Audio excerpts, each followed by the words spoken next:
You're listening to the Mark Bradford Alchemy for Life podcast. An entire episode guide for 2022. Well, hey there, welcome back. I thought I would do a year in review so that you have a year's worth of resources at your fingertips. Now, this podcast has been going on for more than a year. I think we might be on year 3 or more. But I thought it best to do 2022 for you. Before I begin, keep in mind that at any time you can go to Alchemy for Life and you can search any and all of the podcasts, not just by keywords, but literally by what's mentioned in the podcast. I find that to be extremely helpful, and I hope you do too. And again, my podcasts are typically about 10 minutes long. So you're talking about nice, easily digestible bites, unless I'm interviewing someone, in which case we go about an hour, and I mostly leave that up to the guest. So without further ado, let's have a fun list of what we accomplished in 2022 as far as the knowledge that you can draw from moving forward. I started out the year by telling you that you're not alone. On January 1st, the podcast called You're Not Alone was made to help people to know that they have resources, that they can reach out to me and the system and the podcast and the books and everything I've created, that if they're going through changes, they're going through a rough time and so forth, they can count on all this stuff. That's a bit meta for what we're doing right now, isn't it? Has anyone ever told you to just be your best self? You've heard that all the time. You don't just be better at this, just be the best you that you can be. Well, what is that? We talk about that in, just be your best self. I then took an interesting turn and probably took the least followed path by saying stop demonizing comfort zones. Most people tend to make comfort zones a bad thing. They say everything that happens good is outside of your comfort zone, and this and that and the other thing. I made a case that not only are comfort zones not bad, but they're actually a good thing. We then talked about what I think is one of the most powerful and sometimes terrifying words. It's a word that can mean absolutely wonderful things can happen. It's a word that can mean that everything and your dreams are going to come true. It can also mean that the worst is about to happen, and that word is potential. And people usually don't see that word as meaning all that stuff, but it really does. It's an innocuous word, but see the podcast called Potential for that. Again, playing with the meaning of a word, we then went on to a podcast that talked about people who say you shouldn't assume. Well, we all assume, right? I mean, at most times, we are not operating with 100% certainty. We have to fill in the blanks with what we think is going to happen. Oh, I almost said the word assume, didn't I? Or we have to use our imagination in some way. Essentially, it just means to suppose without information. We do that all the time. And again, sort of like the comfort zone, we tend to demonize that, and we should not. So, see, I assume for more. I then went on March 13th, to reveal my mantra, something I live by. It's probably not my only mantra, but it's something that I've held very dear for quite some time. It's what has caused and enabled me to continue to disseminate information to people, to learn, and to actually subvert the forces of emotion sometimes, in which some people might get offended, in which I don't because I'm busy learning. And then maybe I can get offended later. Thank you. On a delay. And that, of course, is my mantra called Seek First to Understand. So see the podcast of the same name if you find that interesting. And again, maybe a callback to the meaning or the duality of certain words. There are two words that essentially mean the same thing. They mean that something's going to happen, and you can't really change that. We use two words for that, fate and destiny. But one makes you feel bad, and one makes you feel good. And when you take that to heart, it's interesting to realize that you can literally turn fate into destiny and destiny into fate based on your attitude. So if you find that interesting, let's go to fate or destiny on April 17th. The word holistic is thrown around a lot, especially these days. And for quite some time, I personally sort of demonized holistic because I connected it to a lot of ooga booga stuff. And by ooga booga stuff, I don't mean to be offensive. I mean stuff that seems magical in nature. You can't really put your finger on it. Oh yeah, do this, it'll work for you. Everything will be okay, blah, blah, blah. But that's not what holistic is. Holistic is the whole. That's where the root of this comes from. It's considering the whole. That's essentially what being holistic means. A holistic approach to health would be, someone has an ailment or a recurring issue. You don't just say, here's some medicine that should sort of counteract that. You take a step back and go, well, why is this happening? And you may discover it's a person's actions, exposure, or something to do with their diet and so forth. And that's why holistic is typically the best way to approach almost anything within reason. And I apply the concept of being holistic to creativity. If you think about it, creativity with the holistic approach is really the best way to do that. I touch on such things as, painting and creating music and so forth, but the environment you create music in, the canvas that you use to paint on all affect that. And if you take a step back holistically, you say, oh, well, no wonder I'm having difficulty painting because of this canvas setup and so forth. So if you're a creative, you might want to give holistic creativity as a given, but a try. The next one in May was actually quite fun and very near and dear to my heart because it's something I've heard a lot from people. As you can imagine, from doing this and all the crazy stuff that I do, whether it's a podcast or aerial photography or blah, blah, blah, or IT and all that stuff.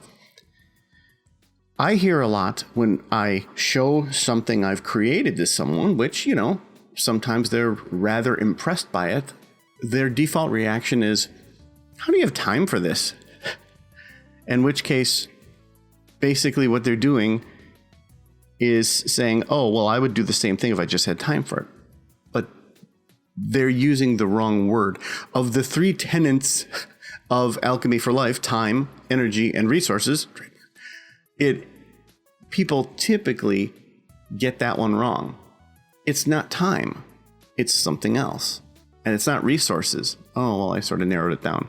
So check out How Do You Have Time for This if you're interested in that one. The next podcast might make you slightly uncomfortable. It was interesting. It made me uncomfortable once I discovered this a little bit because I kept trying to prove it wrong and I couldn't. And we do things for only two reasons. Just two reasons. No matter what you say, no matter what you break down, no matter how philosophical it is, we can break it down into one of two opposing reasons. And it's really kind of cool. In this podcast, we not only talk about that, but we talk about real life motivation and where it comes from and how we draw energy and get energy from things that some people don't. And that's called real life motivation. The next podcast has sort of one of my favorite images that I created for it. This next podcast deals with time. And it's not just time, but it's our perception of it. And you might think, oh yeah, okay, things that go slow, fast for people. Right, there's a lot to be said for the watch pot never boils, time flies when you're having fun. So then we get down to, well, what's the speed of your reality? Are you impatient, or does time move differently for you because of the way you measure it? And again, we are taking something that might be demonized, like impatience, and turning it into something else. And that's what I love to do, because it's all about understanding and not about going, don't do this, don't do that. Well, wait, why do you do that? Maybe there's nothing wrong with doing it that way. So check out Speed of Your Reality, which came out on June 24th. There's a creative bent to some of my podcasts, and sometimes I create stuff specifically that I think people who are in business as creatives can benefit from. But I always have the caveat that, we're all in business to be creatives. Even if you're creating spreadsheets, there's a certain creativity in you doing that. Behind the scenes, a number of things were happening that kind of came to a head, if you will, in July, which made me create this podcast called Shelf Life. And that's about the shelf life of your offers that you have to other people. And that has a lot of business impact. Because obviously, like not just in business relationships, but in personal relationships, there are sort of time limits on requests and things. So check out Shelf Life, which came out in July. This next one, you may say, was just kind of a cotton candy for your mind thing. I just thought it was so fascinating. And that not only was the concept itself fascinating, but I was turned on to a version of the concept that I hadn't even considered. So I was already familiar with certain spaces, physical spaces in life that you just look at and you're just creeped out. Something like, imagine you're in a mall and all the lights are on and everything, it all looks normal, but you're the only person there. Or maybe there's 2 other people there walking by. This feels weird because something's off, right? Or even something as simple as being by a swimming pool and there's no water in it. It doesn't look like it was just drained. It doesn't look like it's brand new. There's just no water in it. Or, speaking of water, you're in a hallway and there's like 3 inches of water in this hallway. What's going on here? It's stuff that's sort of out of place. It's stuff that doesn't make sense. Sometimes the humans are missing, and they're called liminal spaces, and they're very fascinating. But I was turned on by the emotional version of liminal spaces by a gentleman I had an interview with, and I thought that was very fascinating. And I mentioned him in the article. You've heard about thinking outside of the box. You've heard of that. You've heard that to death, right? But sometimes you don't need to think out of the box. You need to think outside of something else. And it's the way that our minds create things. We can't help but group things together. We even group ourselves with other people.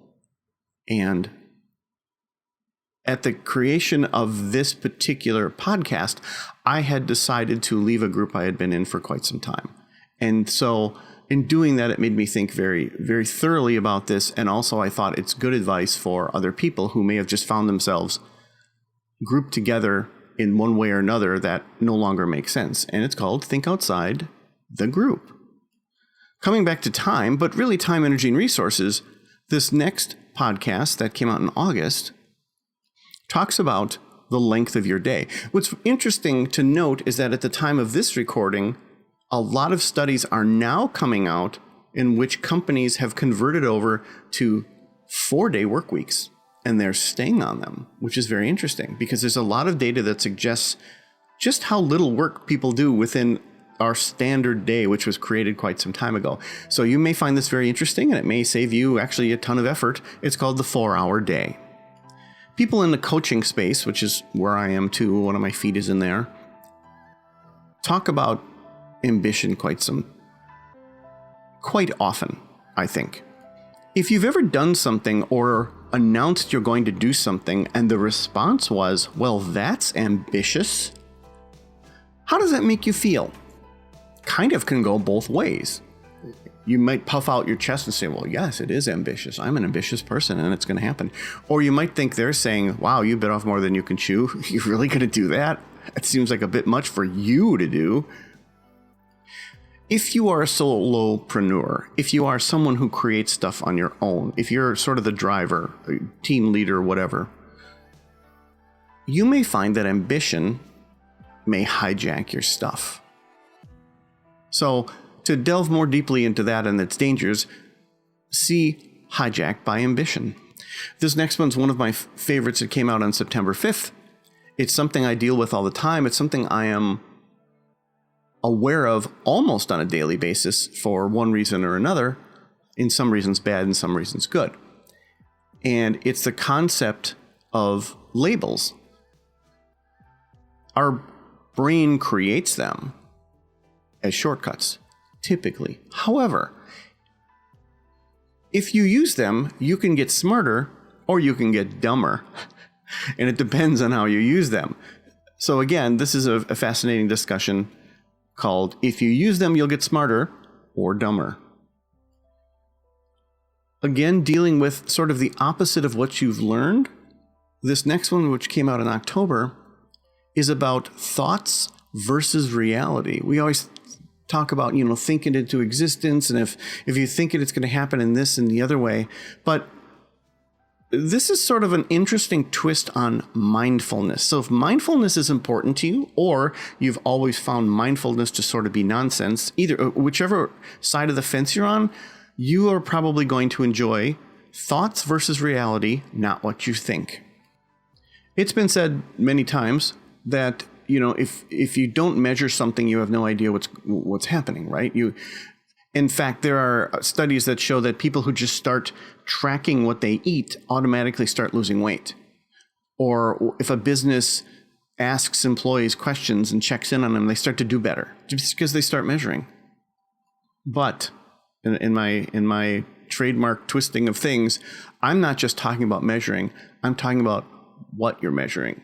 Because you may become daunted in something and go, well, nothing is happening. But it's because you're measuring the wrong thing. So check out, what are you measuring? As I've said previously, you'll hear these comments and suggestions from people, or the common wisdom will say, blah, blah, blah. And you'll be like, well, what does that even mean? And that's the case with this next one that came out on October 24th called Zooming Out. But what does that mean? Because you hear that all the time. Take a 30,000 foot view.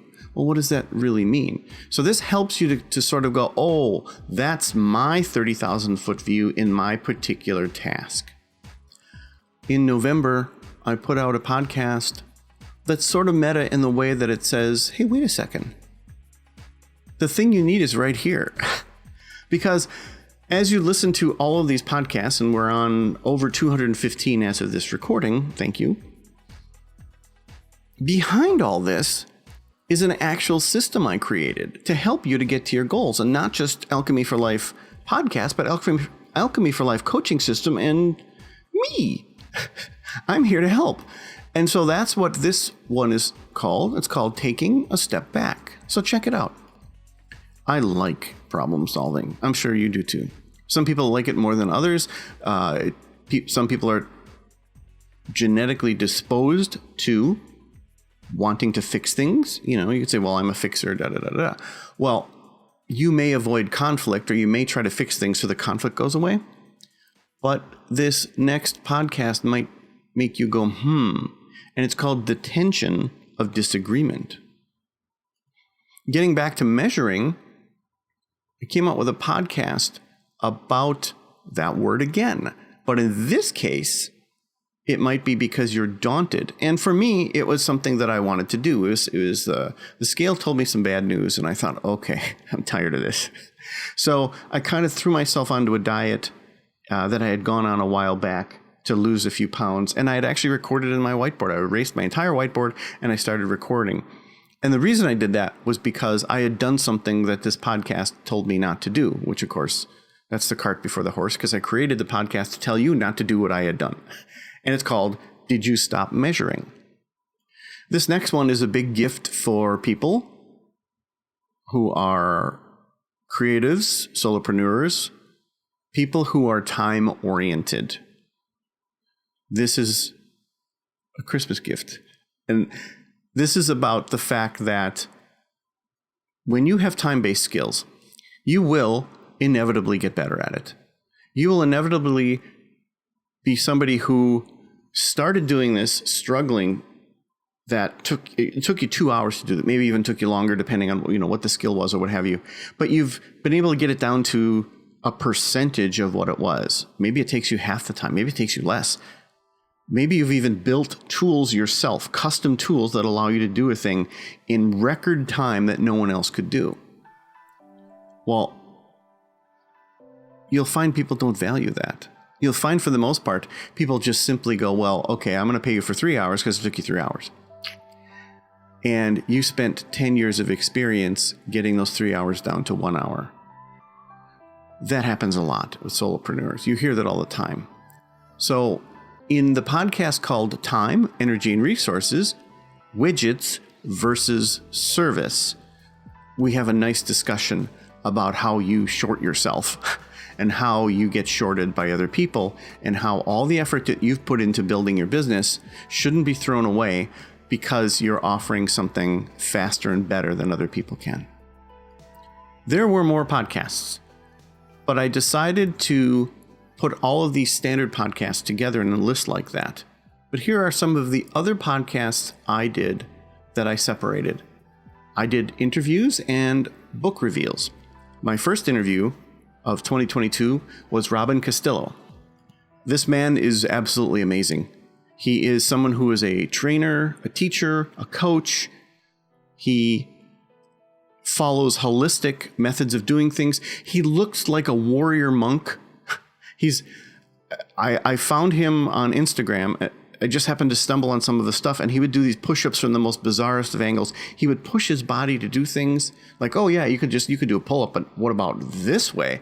Just absolutely amazing. He's somebody who went on a journey and sought out veganism and actually decided that it wasn't his thing, that he actually wanted the meat and so forth. So it was really, really awesome guy. Great talk.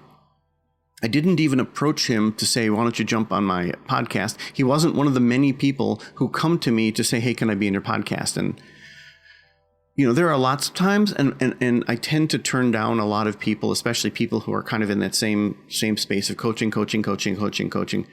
But even though that's sort of what he does, he is so much more beyond that. And one day we just kind of talked and we're like, hey, we should talk. Okay, let's do it. And we just decided to do that. He's a busy guy too, so I really appreciated the time he spent with me.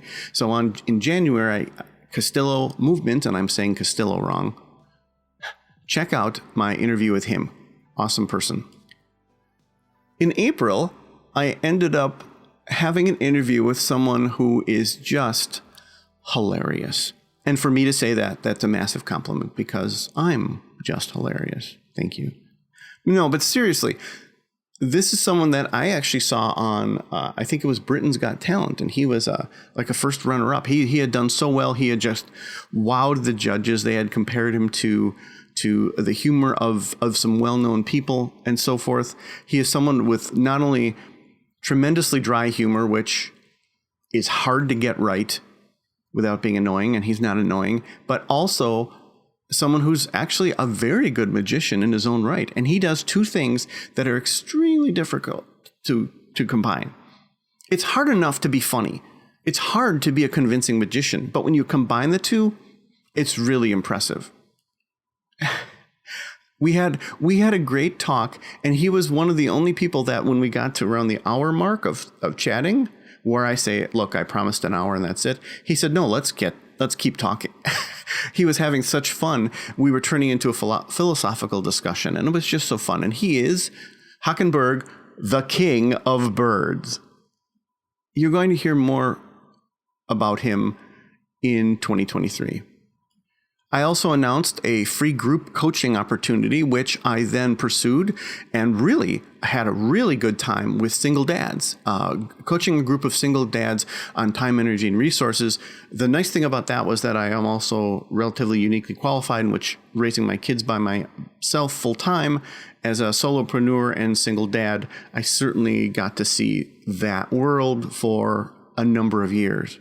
That's still up on my site. So if you're interested in a free group coaching opportunity, it's a way to do coaching with me and sort of dip your toe in the water and go, oh, that's what this stuff is actually about, to work with Mark.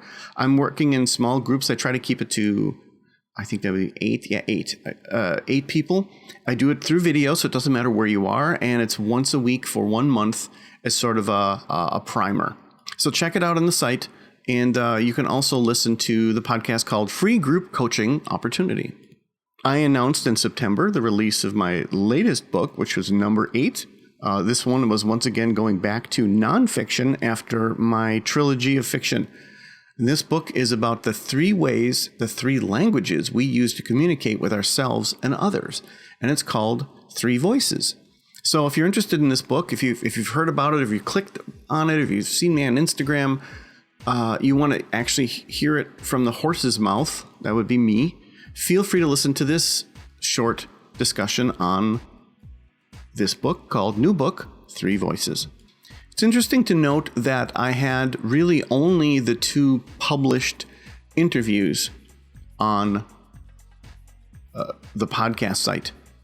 A lot of my focus was actually doing interviews and being on other people's podcasts, which I thought was really cool. I had a lot to talk about with not only just the coaching and things, but also with the release of a couple books, especially, the release of Upside Down as well as 3 Voices.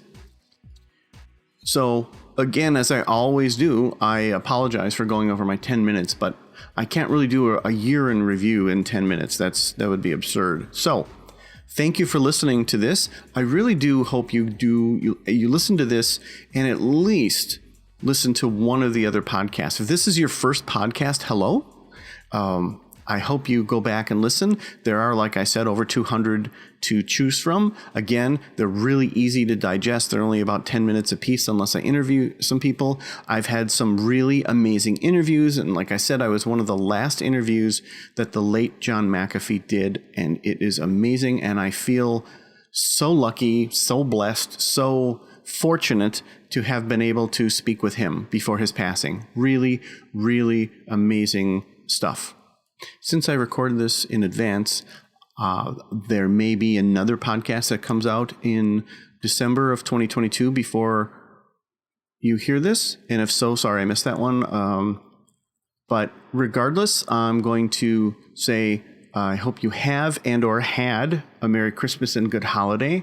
I wish you only the best and only success in 2023.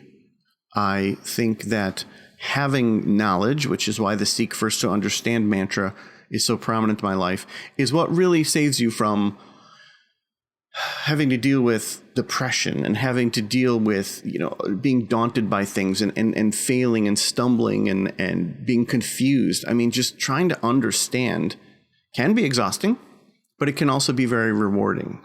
So please seek first to understand, and I will see you in 2023. Take care. Hey there, thanks for listening. I always appreciate your feedback. Please keep it coming. 3 Voices is out. It's a fun read and only $9.99 US on Amazon. And as of this recording, it reached number 3 in experimental psychology. So thank you so much.